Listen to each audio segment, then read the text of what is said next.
श्री शिवाय नमस्तुभ्यं। हर हर महादेव।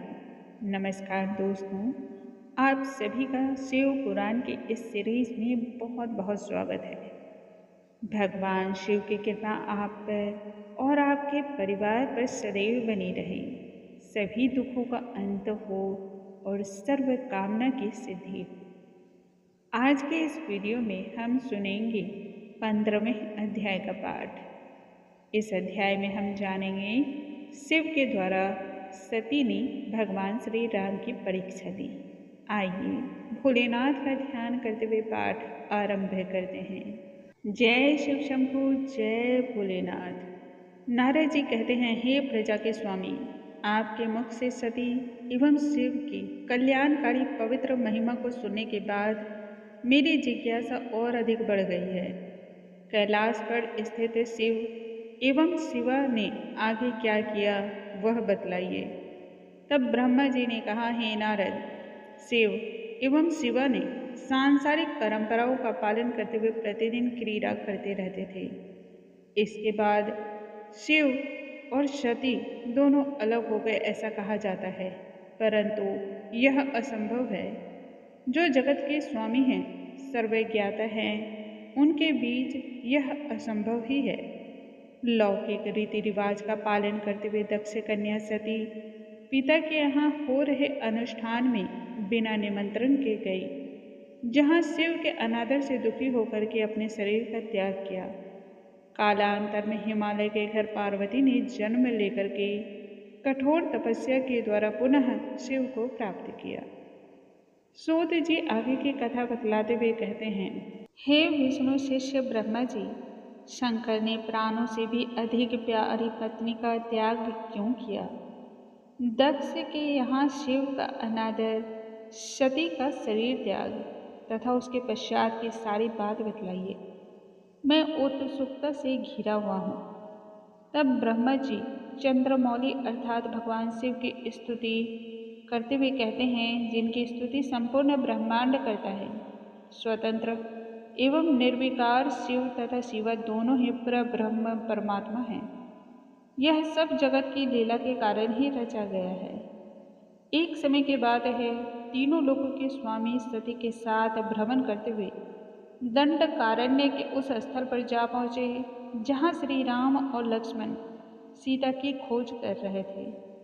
सीता के वियोग में राम कांतिहीन और निस्तेज दिखाई पड़ते थे। दशरथ पुत्र राम को देखते ही लीलाधारी शिव ने उन्हें प्रणाम किया और विजय घोष की ध्वनि करते हुए आगे बढ़ गए। यह विचित्र लीला को देख करके सती विस्मित होकर के कहने लगी, हे नाथ, विष्णु, ब्रह्मा तथा अन्य सभी देवतागण आपकी सेवा में तत्पर रहते हैं, फिर आपने ऐसा क्यों किया? भला स्वामी भी सेवक के आगे झुकता है। तो भगवान शिव कहने लगे, हे देवी, मैं बिना छिपाए और बिना छल के तुम्हें सच बतलाता हूँ कि वरदान के प्रभाव से ही मैंने इन्हें प्रणाम किया है। सूर्यवंश में राजा दशरथ के घर जन्मे बड़े भाई श्री राम, जो स्वयं कल्याण की भावना से उत्पन्न हुए हैं, वह विष्णु हैं, एवं छोटे भाई लक्ष्मण, जो स्वयं शेषनाग के अंश हैं। शिव की माया से मोहित सती ने इस बात पर अविश्वास जाहिर किया। तब शिव ने कहा कि यदि तुम्हें मेरे कथन पर विश्वास नहीं है, तब तुम अपनी बुद्धि के अनुसार राम की दिव्यता की परीक्षा ले सकती हो। सती सोचने लगी, वन विहार करने वाले राम की परीक्षा भला मैं कैसे लूं?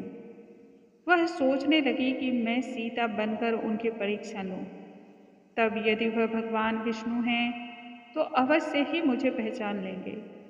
यह सोच करके सती राम की परीक्षा लेने के उद्देश्य से सीता बनकर के राम के सामने उपस्थित हो गई।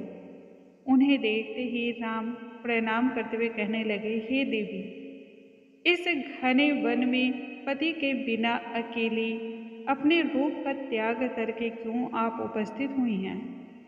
श्री राम की इस बात से सती आश्चर्यचकित होकर के लज्जित हो गई और यथार्थ रूप में आकर के प्रसन्नतापूर्वक कहने लगी, हे रघुनंदन, मैं और शिव भ्रमण करते हुए इस स्थान पर आ पहुँचे तो मैं विरह से शोकाकुल देख करके प्रणाम करके वट वृक्ष के नीचे खड़े होकर के तुम्हारा गुणगान कर रहे हैं।